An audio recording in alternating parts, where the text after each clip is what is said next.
শ্ৰী চতুৰ্ভুজে হৰি ৰাম দুমাহী পাতিলে হৰি ৰাম কোনেনো ভাঙিব পাৰে মেহৰি গোপালৰ গোবিন্দাই ৰাম হে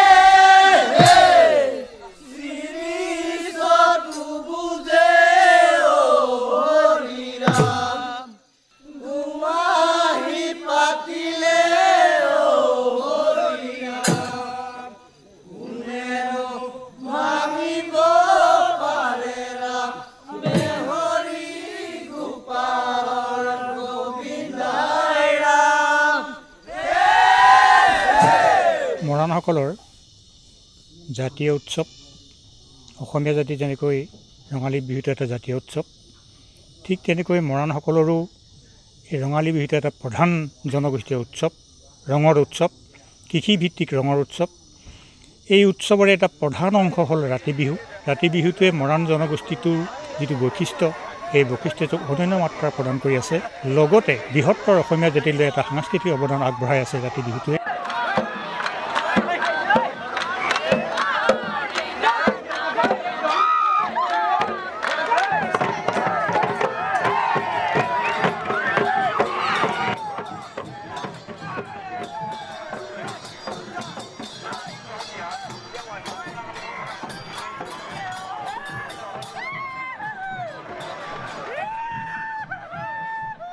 মৰাণসকলৰ এই ৰাতি বিহুটো চ'ত মাহৰ পৰাই প্ৰাৰম্ভিক প্ৰস্তুতি চলে গাঁৱৰ যৌৱনে ডকমকাই থকা সুঠাম ডেকাসকলে অৰণ্য বন বননিৰ পৰা কাঠ বাঁহ গেৰুৱা পাত অথবা জেঙু পাত সংগ্ৰহ কৰি আনি গাঁওখনৰ ডেকা গাভৰুৰ প্ৰয়োজনমতে এটা দুগুঠালি ঘৰ সাজে তিনি মাউলীয়া মৰাণসকলৰ এই বিহু ঘৰটো অকল নৃত্য গীতৰ ঘৰেই নহয় এইটো এটা পবিত্ৰ মন্দিৰ হিচাপে গণ্য কৰে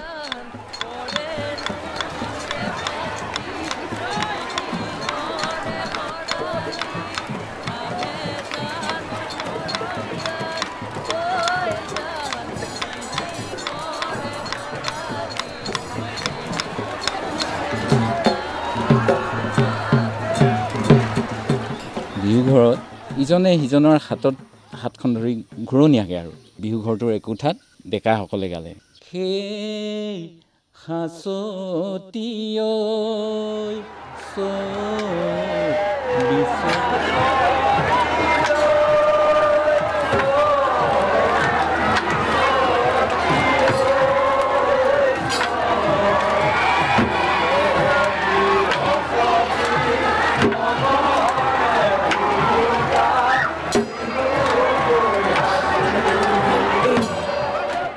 আনটো খোচাত গাব জীয়ৰীসকলে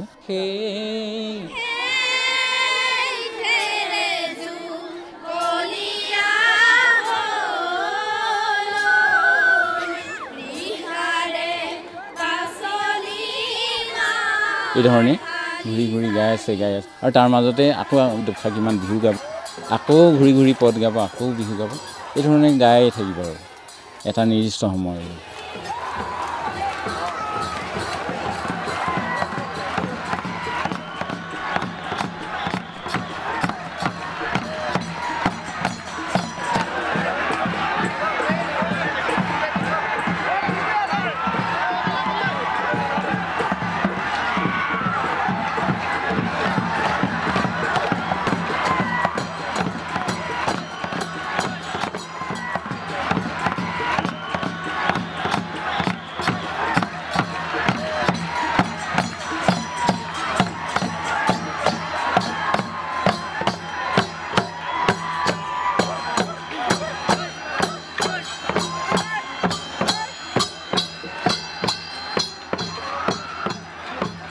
মৰাণসকল আদিতে ব্ৰহ্মদেশত আছিলে ব্ৰহ্মদেশত মুংৰি মুংৰাম বুলি যিখন ৰাজ্য আছে সেই মুংৰি মুংৰামত তেওঁলোকে বসবাস কৰি আছিল তেওঁলোক তাত এটা প্ৰভাৱী জাতি আছিল সেইকাৰণে অন্যান্য জনজাতি তাৰ জাতি জনগোষ্ঠীসকলে মৰাণসকলক তাত মোৱান বুলি কৈছে নানা পৰিস্থিতিগত কাৰণত ৰাজনৈতিক পৰিস্থিতি হ'ব পাৰে বিশেষকৈ শত্ৰু মহাশক্তিৰ আক্ৰমণ হ'ব পাৰে তেনেকুৱা ধৰণৰ বিভিন্ন পৰিস্থিতিক কাৰণত তেওঁলোকে চাংপু নদীৰ পাৰে পাৰে আহি ব্ৰহ্মপুত্ৰ উপত্যকাৰ সৌমাৰখণ্ড পাহি তাতে তেওঁলোকে মানে স্থায়ীভাৱে ৰাজ্য পাতি বসবাস কৰি আছিল। তেওঁলোকে আমাৰ অসমত যেতিয়া পূৰ্বখন ৰাজ্য পাতিছিল তেতিয়া অন্যান্য জনগোষ্ঠীসকলক তেওঁলোকে সেই নামেৰে তেওঁলোকক মানে পৰিচয় দিছিল। সেই মোৱান হিচাপে বহুদিন থাকিল। তাৰ পাছত সেই মোৱান শব্দটো মৰাণলৈ ৰূপান্তৰিত হ'ল।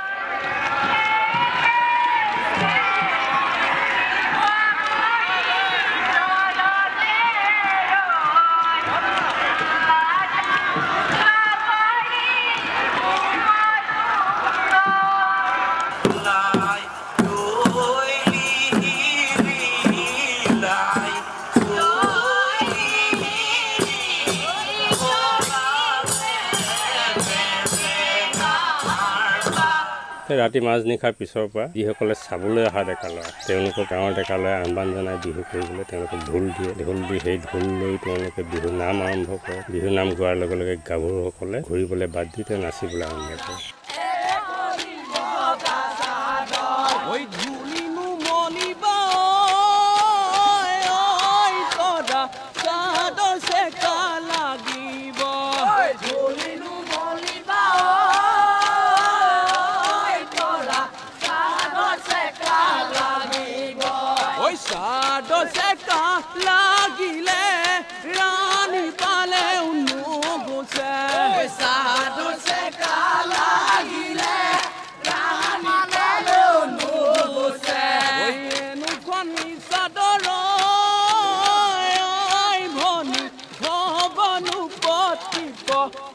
মুদ্ৰা 4টা, কঁকালত হাত থৈ কঁকাল ভাঙি নচা আৰু ওপৰলৈ হাত মেলি হাতৰ সৰু গাঁঠি ভাঙি 4টা ভাগত ইফাল সিফাল কৰি হাতখন ভাঙি ঘূৰি ঘূৰি নচা। 1 2 3 4। জেনেৰেল বিহুত যেনেদৰে খোপাত ধৰি নাচে, ম'হৰ শিঙৰ দৰেও হাত মেলে, কিন্তু মূৰতকৈ ওপৰলৈ হাতখন নাযায়। আগফালে হাত মেলি নাচে, কিন্তু আমাৰ মৰাণৰ মাত্ৰ ওপৰলৈ হাত দিয়া, কঁকালত হাত দিয়া। সেই দুটাতে আমি বিভিন্ন ধৰণে হালি জালি মাৰি আমি নাচিব পাৰোঁ। আৰু যেতিয়া হালি জালি মৰা হয় আমাৰ, সেই হালি জালিটো হৈছে এটা যোজনা। সেই যোজনাটোত ঠিক যেনেকৈ ধুমুহা আহিলে গছৰ পাতবোৰ যেনেকৈ হালি জালি মাৰি থাকে, ঠিক তেনেকৈ আমাৰ মৰাণৰ নাচনীয়ে সেই যোজনাটোত হালি জালি মৰা হয়।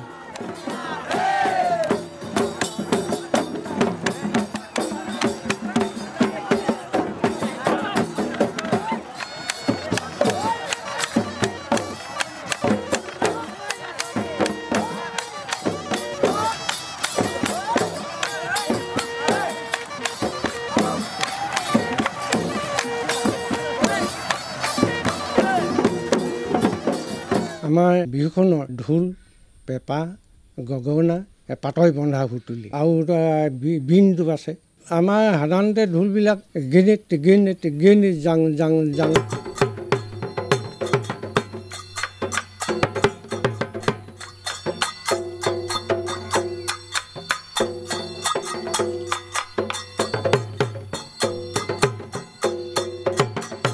তাৰপৰা এনেকৈ নচা খুঁটটো হৈছে গেনেট গেনেট গেনেট কাট।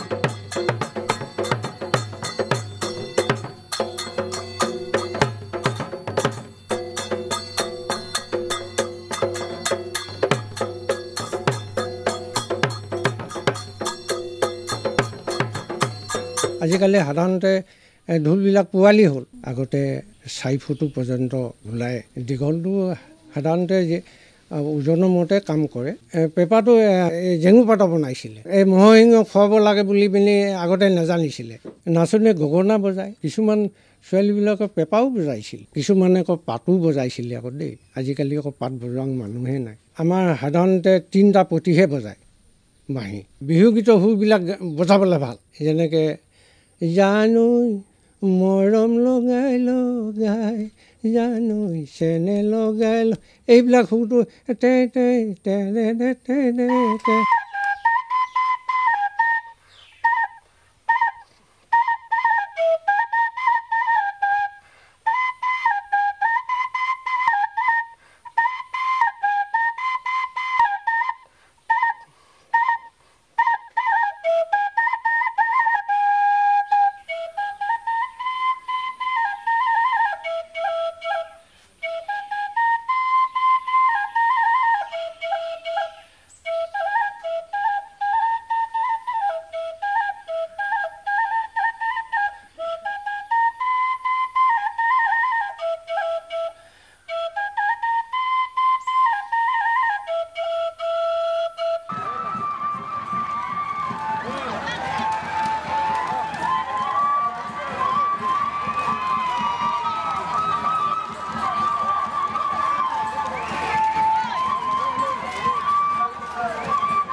খুব ধীৰেৰে আৰম্ভ হয় ধীৰ লয়ৰ পৰা মধ্য লয়তে প্ৰায় শেষ হোৱাৰ দৰে হয় দ্ৰুত লয়টো নাপায়গৈ এইটো এটা পৰম্পৰাগতভাৱে চলি আহিছে আৰু এটা কথা যিহেতু গোটেই নিশা বিহু গায় তেওঁ টোপনি ক্ষতিৰ কোনো মানে অনুভৱ নাথাকে সেই আজি নিশা গালোঁ দিনত অকণমান শুই ল'লোঁ আৰু পিছবেলা গ'লোৱে বিহু তলিলে আকৌ গধূলি গ'লোৱে আকৌ গালোৱে আৰু গোটেই গতিকে সেইধৰণে গাই থকা হয় যেতিয়া নিৰ্দিষ্ট এটা গতি ধীৰ গতিৰ হৈ আছে এইটো এটা অনুভৱ কৰিব পাৰি আৰু বিহুগীতৰ যিটো সোৱাদ সেই সোৱাদটো আচলতে খুব খৰ ধৰ কৰি গালে সেই সোৱাদটো থকা যেন নালাগে গধূলি সময়ত কৈতালিত বহি লৈ ঐ চেনায় কথা কেও ভাবোঁ ঐ দেউ কি মনিছে কৰে সাজু ঐ চেনায় নিচিনা দেখোঁ এইটো আচলতে আছে দেউৰীসকলে গায় তেওঁলোকৰ মাজতে এই চিঞৰটো আছে কাৰ্বি ৰাভা সকলোৰে ক্ষেত্ৰত আছে বড়োসকলৰো আছে এইটো মানে আমাৰ নৃগোষ্ঠীয় যিসকল লোক আমি অসমত আছোঁ সেইসকলৰ এই চিঞৰটো আছেই প্ৰকৃত অৰ্থত আছে কিন্তু হয়তো অকণমান বেলেগ বেলেগ ঐনিত্যমত সেই চিঞৰটো আহে নহয়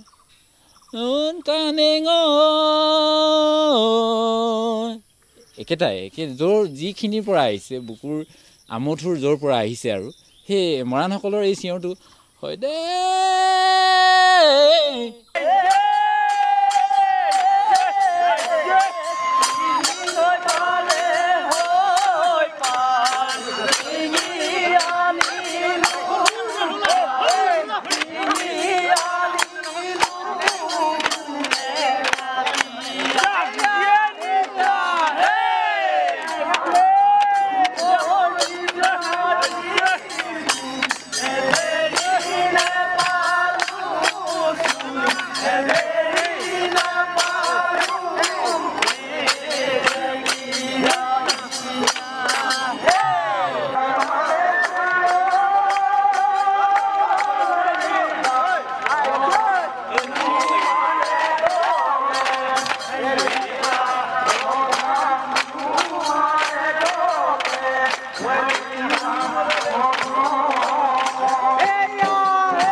মৰাণসকলৰ বিশেষকৈ বিহুৰ সাজপাৰ গাভৰুসকলৰ ক্ষেত্ৰত কলীয়া ৰিহা বুকুত মেথনি আৰু মুগা ৰিহাটোৱে প্ৰধান আচলতে বৈষ্ণৱী সংস্কৃতিৰ প্ৰভাৱ পৰাৰ পিছৰ পৰা ক্ৰমে বগা সাজপাৰ বেছি গুৰুত্ব দিয়াৰ কাৰণে আজি সমাজত বগাটো বেছিকৈ চলে বুকুত কঁকাল মেখেলা পিন্ধি কঁকাল মাৰ পিন্ধি পেলাই ঘৰত বোৱা চাদৰ ব্যৱহাৰ কৰে আজিকালি খুচুনা মানে দুটা অৰ্থত কয় এটাত বুকুত যিটো মানে খুচি পেলাই দিয়ে মেখেলা পিন্ধোতে সেইটোক খুচুনা বুলি কয় আৰু ৰিহা যেতিয়া পিন্ধে কঁকালত ৰিহাখন টানি লৈ আজিকালি পিং মৰা দেখা যায় আচলতে পিং মৰাটো ভুলেই তাত খুচুনা মাৰিব লাগে ৰিহাখন অলপ দীঘল হ'ব লাগে ঠিক আঁঠুৰ ওপৰত মানে ৰিহা আগটো মানে কাচলিটো থাকিব লাগে নাচোতে ৰওঁতে ই হালি জালি যাব পৰাকৈ গহনাৰ ভিতৰত গাভৰুসকলৰ গামখাৰু ডিংগিত মাদলিটো দিয়ে লগোৱা মানে যিডাল মণি সেইডালৰ লগত হেৰি আছে ফুটিমণি বুলি কয় ফুটিমণি সৰু সৰু ফুটিমণি শিঙি এটা হেৰি কৰি পেলাই তাতে মাদলিটো পিন্ধে তাৰ মাজত ৰঙামণি দিয়ে তাৰপিছত কণ্ঠা বুলি এডাল আছে সাধাৰণতে ৰঙামণি আৰু তাৰ লগত সোণৰ মণি কিছুমান সোণৰ গোটা মণি ডাঙৰ মণি মিক্স কৰি পেলাই তাতে বনায় কাণত আৰু থুৰীয়া জাংফাই এইবিলাক সোণ চৰোৱা হেৰিবিলাক বিশেষকৈ তাৰপিছত মীনা কৰা বুলি এবিধ আছে খোপাত সাধাৰণতে বতৰৰ ফুল হ'ব লাগে যিকোনো ফুলৰ মালাও হ'ব পাৰে আকৌ এপাহ ফুল যদি একো নাই পাবলৈ নাই তেতিয়া যিকোনো এপাহ ফুল পাতেৰে সৈতে এপাহ ফুল যদি খোপাত গুজি দিয়ে সেই হিচাপে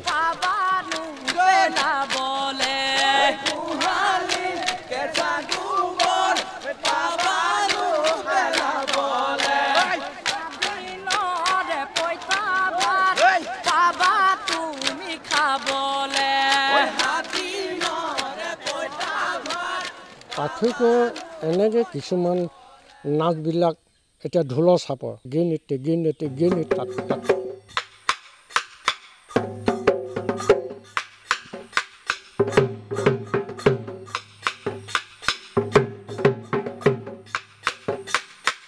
সেইবিলাক আজিতো বজোৱাই নহ'ল। জাম্পিং নাচটো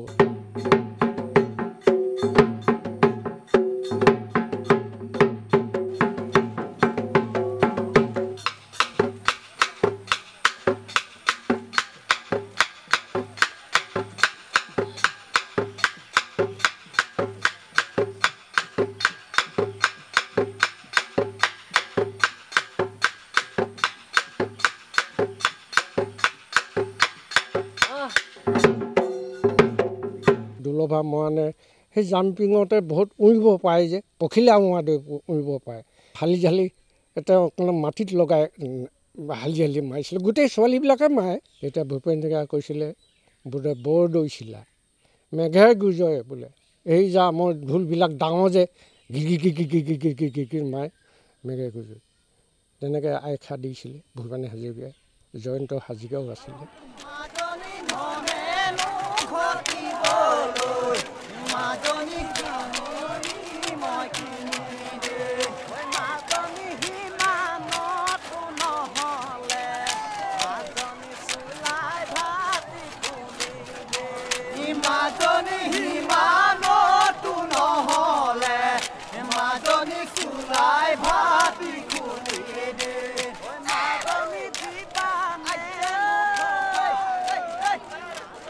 মৰাণ যুৱক হিচাপে গছতলৰ বিহুটো আচলতে আহিলে মানে আমি প্ৰতিখন গাঁৱত গৈ মেলি আমি আত্মীয় কুটুমৰ পৰা আদি কৰি অচিন ডেকা গাভৰুসকলক একলগ হৈ একতাৰে আমি সম্প্ৰীতিৰ ভাৱটো জগাই তুলিবলৈ আমি সুবিধা পাওঁ।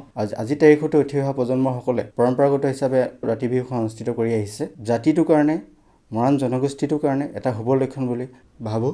বিহুতলীত ডেকা গাভৰুসকলে বিহু গীতৰ যোগেদি ইমানেই ধুনীয়াকৈ তেখেতসকলে গীতসমূহ পৰিৱেশন কৰি থাকে যে কোনোবাকে গাভৰুৱে মানে ডেকাসকলেও গাই থকা গীতবিলাকত নাচিবৰ কাৰণে তেখেতসকলে স্বয়ংক্ৰিয়ভাৱে আগবাঢ়ি যায়। এইটো এটা প্ৰকৃতিগত ব্যৱস্থা বুলি আমি ক'ব পাৰোঁ। ইয়াত কোনো ধৰণৰ হৈ হাল্লাৰ ব্যৱস্থা বা কিবা কিবি ডেকা গাভৰুসকলৰ যিবিলাক সমস্যা, এই সমস্যাবিলাক আমি বিহুতলীবিলাকত দেখিবলৈ নাপাওঁ। ইয়াত যিখিনি বাদ্যযন্ত্ৰ পৰিৱেশন কৰে, গীত পৰিৱেশন কৰে আৰু ডেকা গাভৰুসকলৰ যিটো নৃত্যশৈলী, এইখিনি আমি নতুন প্ৰজন্মসকলে চোৱাৰ অতি প্ৰয়োজন আছে। যিহেতু এটা জাতি জীয়াই থাকিবলৈ হ'লে এই সুকীয়া বৈশিষ্ট্যসমূহ আমি জীয়াই ৰাখিব লাগিব প্ৰতিজন নৱপ্ৰজন্মই।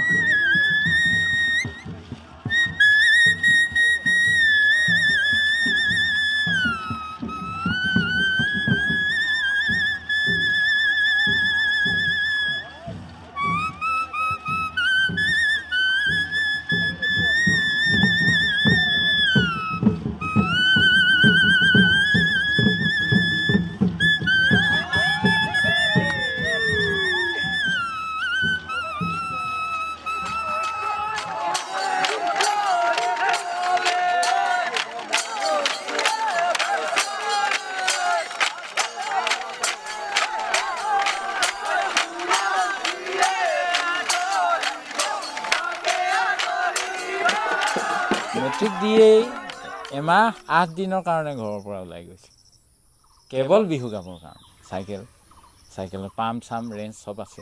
আৰু যি ঘৰৰ পৰা ওলাই গৈছোঁ এফালৰ পৰা এখন গাঁৱকে লুটিয়াই মানে বিহু গাই যাওঁ। পাওঁগৈ ঠিক 12 মান বজাত বিহুতলীত বিহু গাওঁ। গধূলি আকৌ কোনোবা গাভৰুসকলে মাতিবই আৰু আহ কাই আমাৰ ঘৰলৈ যাওঁ, একোজন খুব গায়ক থাকে। আৰু 12 বজাত আৰম্ভ কৰে, গধূলি 4-5 বজালৈকে তেওঁৰ কণ্ঠত অহৰহ বিহুগীত ওলাই থাকে।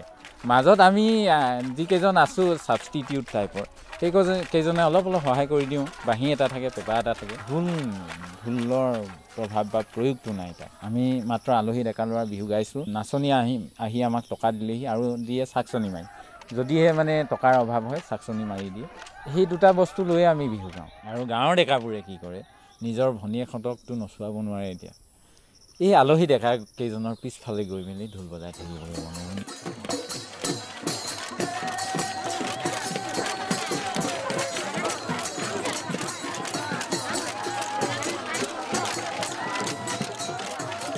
বহাগৰ প্ৰথম বুধবাৰে কেঁচাইখাতিশালত যেতিয়া বৰবলি দিয়ে, ঢোল ডগৰ বজাই এটা উৎসৱ পালন কৰিছিল। এই উৎসৱটো অৱশ্যে তাতেই সৃষ্টি নহয়, চীন দেশত যদি বিহু উৎসৱ, তাৰপিছত আমাৰ ইয়াতে মানে বড়োমূলীয় জনগোষ্ঠীবিলাকে যিটো বিচু বুলি কৈছিলে, এই বিহু আৰু বিচুৰ মাজত এই বিহু শব্দটো পৰৱৰ্তী সময়ত দিয়ে হয়। সেই উৎসৱটো আচলতে শদিয়াৰ কেঁচা খাটিয়ালত বৰবলি পূজাৰ দিনত মৰাণৰ ডেকা গাভৰুসকলে এই পালন কৰিছিল। বলিৰ সময়ত এইফালে দীঘল কলাপাতৰ ঠাৰিটো ওপৰলৈ কৰি পেলাই মাংসটো ঢালি দিছিলে। এই কলপাতৰ ঠাৰিটো ডেকাৰ ফালৰ মাংস গাভৰুৱে নি নাখাইছিল আৰু গাভৰুৰ ফালৰ মাংস ডেকাই নি নাখাইছিল। পৰৱৰ্তী সময়ত সৌমাৰ খণ্ডত যেতিয়া মৰাণসকল বিয়পি পৰে তেতিয়াও সেই উৎসৱটোত বহাগৰ প্ৰথম বুধবাৰ দিনটোতেই পালন কৰিছিল। সেই উৎসৱ পালন কৰাৰ বেলিকা এটা কথা দেখা গ'ল যে তেওঁলোকে এটা ঘৰ সাজি পেলাই তাত উৎসৱটো পালন কৰিছিল। সেইটোকো বিহু ঘৰ বুলি কয়। বিহু ঘৰটোত মাজত এটা চকী থাকে। সেই চকীটোৰ এফালে গাভৰুসকলে বিহু গায়, এফালে ডেকাসকলে গায়। ডেকাসকলৰ ফালে গাভৰুসকল নাযায়, গাভৰুসকল ডেকাৰ ফালে নাযায়। সেই চকীটোৱে হ'ল সীমা। সেই চকীটো মানে সেই কলপাতৰ দীঘল কলপাতখনত ঠাৰিখনত যেনেকৈ মাংস ইপাৰে সিপাৰে নাখায়, ঠিক তেনেকৈ চকীটো ইপাৰে সিপাৰে নাযায়। সেইটো এটা জনবিশ্বাস মতে তেওঁলোকে 7 দিন 7 ৰাতি পৰ্যন্ত ৰাতি বিহু কৰি দিনে ৰাতি বিহু কৰিছিল।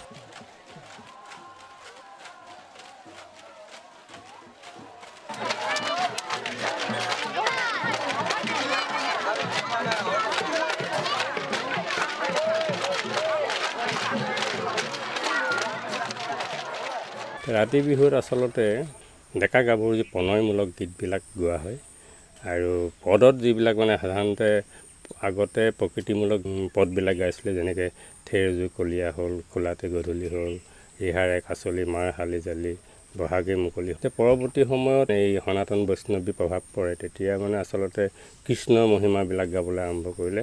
গ'ল কুজি গ'ল, চন্দন পাণ পাৰিবলৈ গ'ল, কৃষ্ণক লগে পাই কুজি ধমনি পাই, সুৰক্ষী গাভৰু হ'ল। তাৰ পৰৱৰ্তী বহু যুগৰ পিছত সত্ৰাধিকাৰসকলক প্ৰভুসকলক উদ্দেশ্যি মানে তেনেকুৱা পদ গোৱা হ'ল, যেনেকৈ কৈলাশৰে পৰা ঔ হৈ ৰাম, গোসাঁই নামি আহে ঔ হৈ ৰাম। শেহতীয়াকৈ দেখা গৈছে যে মানে পৰ্বতীয়া গোসাঁই সেই বংগৰ পৰা যিসকল বামুণ আনিছিলে স্বৰ্গদেউ ৰুদ্ৰসিংহৰ দিনত, সেই পৰ্বতীয়া গোসাঁইসকলৰ পৰিচালনাত পৰি শ্ৰী চতুৰ্ভুজে বিহুক আচলতে দুমাহীত চ'ত আৰু সংক্ৰান্তিৰ দুমাহীত, যিটো আজি আমি বেদৰ বিহু বুলি কয়, সংক্ৰান্তিৰ বিহু, সেই তালৈ বিহুটো লৈ আহিল। তাৰপিছৰ পৰা অলপ জনজাতীয় যিখিনি বৈশিষ্ট্য, সেই বৈশিষ্ট্যখিনি লাহে লাহে লোপ পোৱা আৰম্ভ কৰিলে। ডিব্ৰুগড়ৰ পৰা আপোনাৰ তিতাবৰলৈকে যিখিনি মৰাণ মানুহ আছিল, সেইখিনিয়ে সেই সূত্ৰে তেওঁলোকে গৈ গৈ শেষত মৰাণ হিচাপে সাংস্কৃতিক পৰিচয় দিয়াৰ পৰা বঞ্চিত হ'লে। তাৰ পৰৱৰ্তী সময়ত সত্ৰৰ ভিতৰত বলি পূজা কৰাৰ ব্যৱস্থাটো কৰিলে। সেই বলি পূজাটো পাই পেলাই মৰাণ মানুহখিনি আশ্বস্ত হ'ল। তেওঁলোকে সত্ৰত তেতিয়া সমোলঞ্চে সত্ৰৰ লগত বিলীন হৈ বৈষ্ণৱ ধৰ্ম গ্ৰহণ কৰিলে।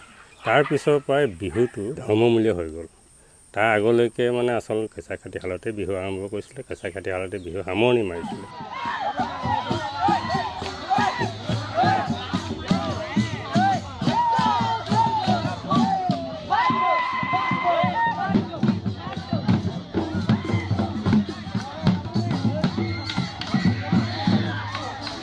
সত্ৰৰ সমীপৰ গাঁওবোৰে সত্ৰত বিহু উৰুৱায় আৰু সত্ৰৰ সমীপৰ নোহোৱা গাঁওবোৰে দূৰ দূৰণিৰ গাঁওবোৰে তেওঁলোকৰ নিজ নিজ গাঁওবোৰত নামঘৰ আছে।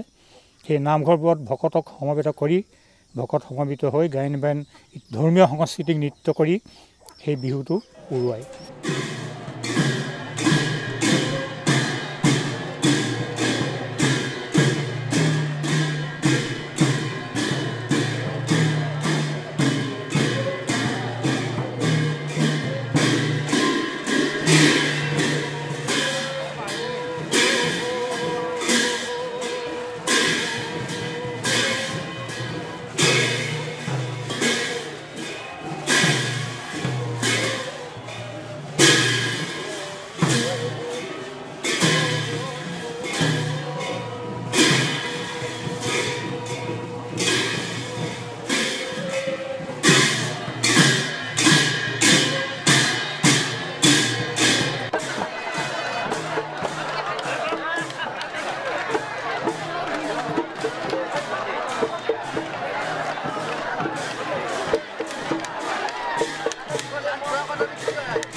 ভকতসকলৰ নামঘৰত বহি থাকিব আৰু সেই ভকতসকল বহি থকাৰ ঠাইত ডেকা গাভৰুসকলে সেৱা জনাব।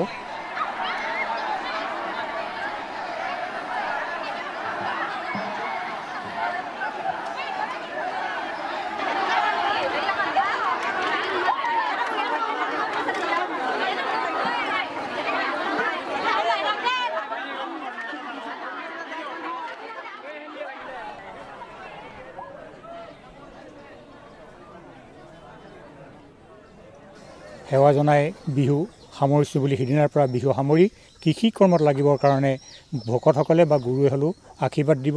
তেতিয়াৰ পৰাই মৰাণসকলে কৃষি কৰ্মত লাগে বুলি এটা জনবিশ্বাস আছে। 1253 খ্ৰীষ্টাব্দত চৰাইদেউত মৰাণসকলৰ ৰাজ্য আছিলে। আমাৰ ৰজাৰ নাম আছিল মানে বদৌচা। তাৰপাছত চুকাফা আহিল। চুকাফাৰ সৈতে মিত্ৰতা কৰি এখন বিশাল আহোম ৰাজ্য হ'ল আৰু সেই আহোম ৰাজ্যত আমাৰ সমান সমান অধিকাৰ আছিলে। তাৰপিছত এনেকৈ বহুদিন তেওঁলোকে ৰাজ্য পাতি আছিল। প্ৰায় 500 খ্ৰীষ্টাব্দৰ পাছত অৱশ্যে 1769 খ্ৰীষ্টাব্দত সম্পৰ্কত কিছু সংঘাত হয়, যিটো সংঘাত মোৱামৰীয়া বিদ্ৰোহ নামে জনাজাত। আৰু সেই মহাবিদ্ৰোহৰ পৰিণতিত আমাৰ যিখন বিশাল আহোম ৰাজ্য প্ৰতিষ্ঠা কৰিছিল মৰাণ আহোমে, এইখন দুটা খণ্ডত বিভক্ত হ'ল। মৰাণ মটকসকলৰ আৰু মোৱামৰীয়াসকলৰ কাৰণে এখন বেলেগ মটক ৰাজ্য সৃষ্টি হ'ল।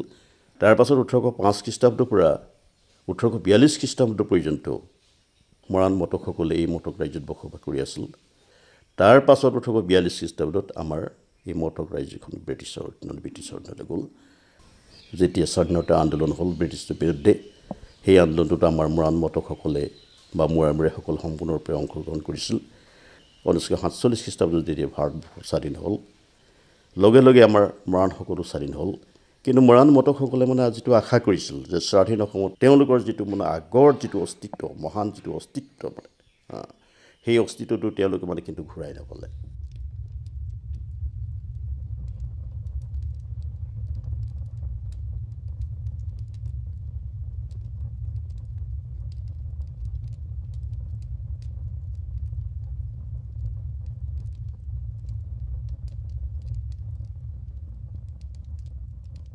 আমাৰ 12 মাহৰ 12খন কীৰ্তনত যিটো মাহত গুৰু বৈকুণ্ঠ হয়, সেই মাহতে সেই গুৰুজনৰ তিথি পালন কৰা হয়। গতিকে বহাগ মাহত শ্ৰী শ্ৰী চতুৰ্ভুজৰ অষ্টভুজৰ তিথি কীৰ্তন, দশমী একাদশী তিথি কীৰ্তন পৰি গ'ল।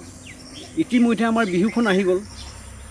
বিহুৰ কাৰণে মঙলবাৰটো লোৱা হয় আৰু গুৰু কীৰ্তনৰ বাবে দশমী, শুক্লা দশমী লোৱা হয়। অৰ্থাৎ বহাগৰ জোনটো প্ৰথম প্ৰতিপদৰ পৰা দশমীলৈকে যেতিয়া বহাগৰ দিন নোসোমাব, তেতিয়া শুক্লা দশমীটো আমাৰ কেঞ্চেল হৈ যাব। সেইটো কাৰণে কিছু কিছু বছৰত শুক্লা দশমীৰ দিনাখন বা 15 দিনলৈকে বহাগৰ দিন নোসোমোৱাত আমি গুৰু কীৰ্তন কৰিব পাৰিলেও বহাগৰ বিহু উৎসৱটো পালন কৰিব নোৱাৰোঁ, বিহু দিন নোসোমোৱাৰ কাৰণে। এই যোৱা মাহটোৱে এনেধৰণে হ'ল আমাৰ। গতিকে আমি 2 চত পঠিয়াই আমি বিহুখন কৰোঁতে ইংৰাজী মে' মাহৰ 5 তাৰিখ পালেগৈ, 5 মে' পালেগৈ। আৰু মঙলবাৰ দিনাখন উৰুকা লোৱা হয়, সেইদিনাখন জিৰণি দিন আৰু সেইদিনাখন মাটি খন্দা অন্য কাম বন আমাৰ বন্ধ হয়।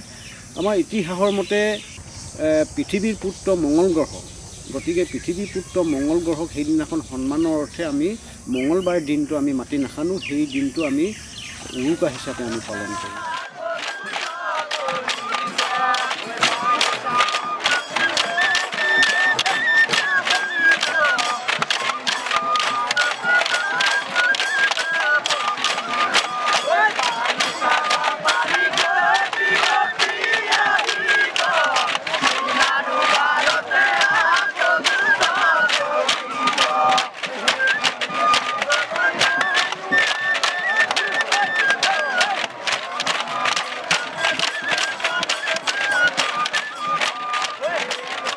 ডেকা আৰু গাভৰু এইটো এটা আছুতীয়া ঠাইত মিলনৰ যিটো প্ৰেমৰ যিটো সম্পৰ্ক বা যৌৱনৰ যিটো আনন্দ, সেইটো কিন্তু ইমান প্ৰাকৃতিক আৰু ইমান নিভাঁজ।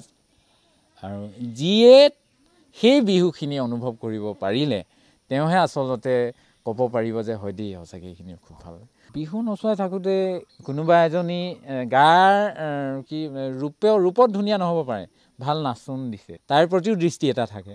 বিহু গাই থকা অৱস্থাত এটা থাকে মানে কোনোবা মানে এনেকুৱা এজনী গাভৰু হয়তো থাকিব পাৰে যে কোনোবা এজন ডেকালে চকু টিপ মাৰি দিলে আৰু ইমান দূৰৰ পৰা লিংক হয়, সেইটো এটা হৈ যায় সাধাৰণতে।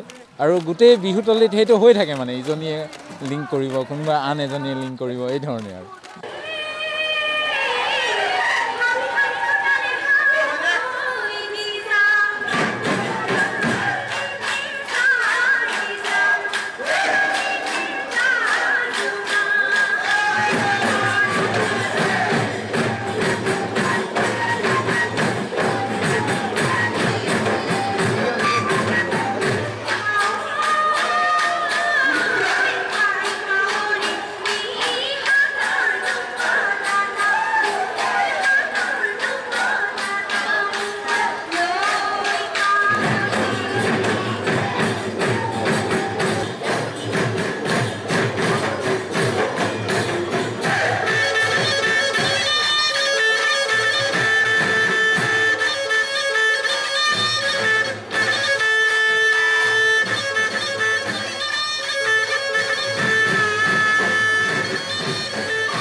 মঞ্চলৈ ওলাই যোৱা বিহুবিলাকক এটা কথা হৈছে পুৰুষসকলে যেতিয়া গাভৰুসকলক বিহু নাচ শিকায় তেতিয়া কি হয় নাচৰ ভংগীবিলাকৰ অলপ বিকৃতি ঘটে বৰ্তমান দেখিছোঁ মানে এই পিছফালে খোজকাঢ়ি পিছফালে গৈ গৈ নচা এটা প্ৰৱণতা আহিছে সেইটোত মানে কোনো জনগোষ্ঠীয় কোনো লোকনৃত্যতে সেইটো নাই আচলতে সেইটো নিয়ম নহয় আৰু বিহু নাচ সদায় ঘড়ী কাটাৰ বিপৰীত ফালে ঘূৰে আৰু সেইটোৱে হ'ল হেৰি কেন্দ্ৰমুখী হৈ ঘড়ী কটাৰ বিপৰীতে যি ঘূৰে সেইটোৱে হ'ল মূল ভংগী বুধে বৃহস্পতি মঙলে উৰুকা তাৰমানে বহাগৰ প্ৰথম বুধবাৰে বিহু পতাটো আমাৰ এটা বৈশিষ্ট্য আৰু সেই বৈশিষ্ট্যটোৰ কাৰণে মৰাণসকলে আজিও মৰাণ হিচাপে জীয়াই আছে যিসকলে সেইটো অতীততে মানে সংক্ৰান্তিলৈ গুচি গ'ল সেই নীতিটো এৰি পেলাই তেওঁলোক এতিয়া মৰাণ হৈ থকা নাই আৰু যিসকলে এতিয়া বৰ পিছত বিহু পাতি আছে সেইটো তেওঁলোকৰ মানে ভোটাধিকাৰসকলৰ নিজস্ব বংশীয় মানে নিজৰ বংশৰ মানে নিজৰ উপৰিপুৰুষৰ হেৰি সেইটোক ধৰি পেলাই আমাৰ সমাজখনক বিভাজন কৰিবলৈ চেষ্টা কৰাটো কিন্তু উপলক্ষণ নহয়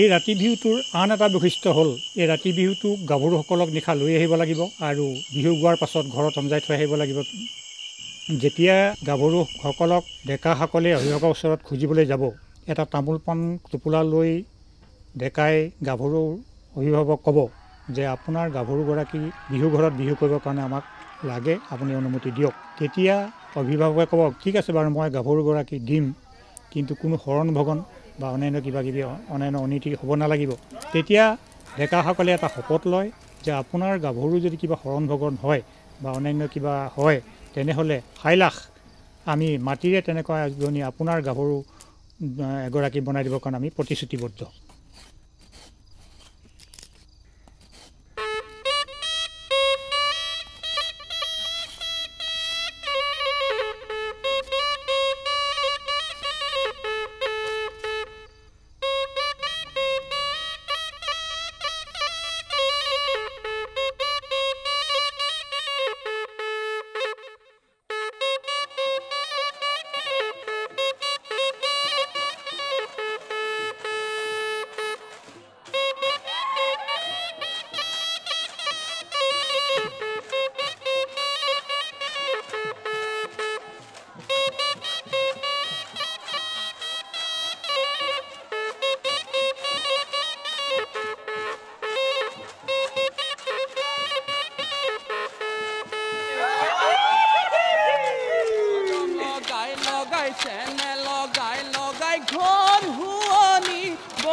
মাতি বলৈ তানে পায় আমাৰ দৰে বিহুৱা ডেকা মাতি বলৈ তানে পায় কি গতি কৰিলা মোকে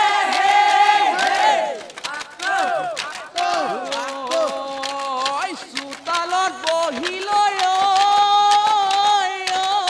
তদা ধূলি উমলি আছিলা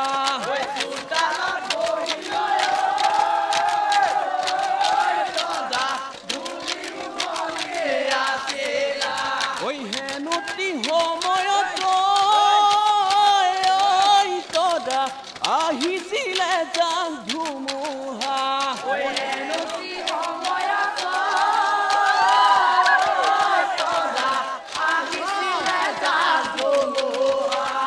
ধুমুহা যাত আহি গ'ল এটি কথা কৈ